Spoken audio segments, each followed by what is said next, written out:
महाराष्ट्रातल्या कृषी वीज पंपांची 48,000 कोटीची थकबाकी असल्याचा नवा शोध देवाभाऊंनी लावलेला आहे. हा एक मोठा घोटाळा आहे. याचं कारण गेली अनेक वर्ष महाराष्ट्राचं ऊर्जा खातं आणि त्या ऊर्जा खात्याच्या अंतर्गत येणारे महापारेषण असेल, महाजनको असेल, महानिर्मिती असेल, त्या सगळ्या कंपन्या त्यांच्याच नेतृत्वाखाली काम करताना दिसत आहेत.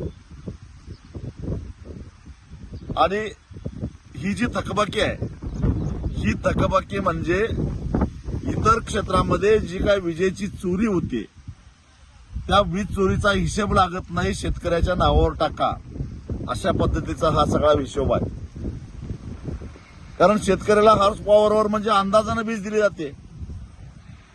म्हणजे जे इतर वापरत नाहीत ती उरलेली सगळी वीज शेतकऱ्याच्या नावावर टाकायची, चोऱ्या सगळ्या शेतकऱ्यांच्या नावावर खपवायच्या आणि शेतकऱ्यांनी एवढी एवढी वीज वापरली असं रेकॉर्ड तयार करायचं, असं गेली अनेक वर्ष चालू आहे.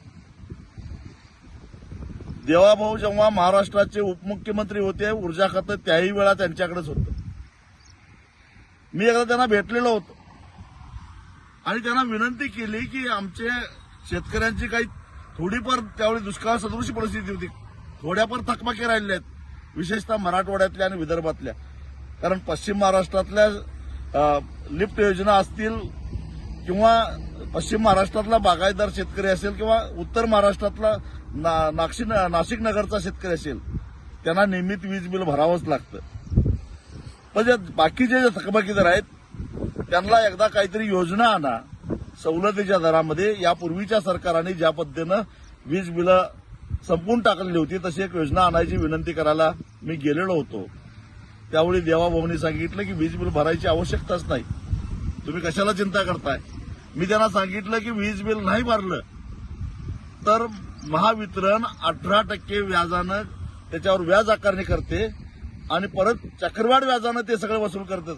कारण हे 48,000 कोटी रुपये दाखवले आहेत, हे व्याजावर व्याज, व्याजावर व्याज, व्याजावर व्याज असं करत करत हे 48,000 कोटी झाले आहेत.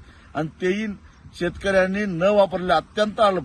तसं जर का इमानदारीनं हिशेब केला असता तर ही थकबाकी केवळ 7,000 ते 8,000 कोटी रुपये झाली असती.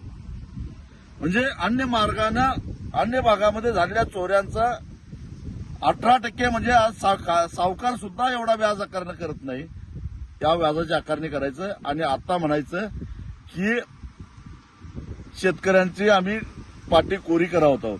मुळामध्ये शेतकऱ्याच्या पाठीवर तुमच्या घाणेरड्या खडून तुम्हीच लिहिलेला आहे, तुम्हीच घाण केलेली आहे. आणि त्यामुळं शेतकऱ्याची पाठी स्वच्छ करून द्यायची जबाबदारी तुमची आहेच, पण नाव शेतकऱ्यावर घालू नका.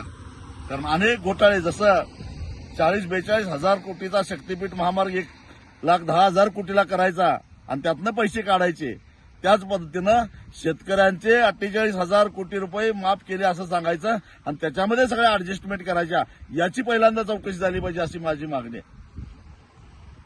2 वर्ष झालं सरकारनं 7.5 HP पर्यंतची वीज मोफत केलेली आहे आणि ही जी थकबाकी देवाभाऊ म्हणतात ते त्याच्या आधीची व्याजावर व्याज, व्याजावर व्याज, व्याजावर व्याज वाढत चाललेली. ही पाटी कोरी करताय म्हणजे शेतकऱ्यावर काही उपकार करत नाही. या ऍडजस्टमेंटची खरं तर चौकशी व्हायला पाहिजे. कारण हा सारा घोटाळा काय, तुम्ही शेतकऱ्याला दिवसा वीज द्यायच्या नावाखाली जे कुसुम योजना आणि अन्य योजनेच्या माध्यमातून जे सोलर प्रकल्प राबवलेले आहेत, त्यासाठी खरेदी केलेले सोलर पॅनेल त्याची खरी किंमत किती आहे आणि ते महावितरण महापारेषणच्या महाजनकोच्या माध्यमातून कितीला खरेदी केल्यात याची चौकशी झाली पाहिजे. आणि ही सगळी चौकशी झाली तर ज्या 70,000 कोटीच्या सिंचन घोटाळ्याचा गाजावाजा करून देवाभाऊंनी 2014 साली सत्ता हस्तगत केली, त्याच्यापेक्षाही मोठा घोटाळा बाहेर आल्याशिवाय राहणार नाही.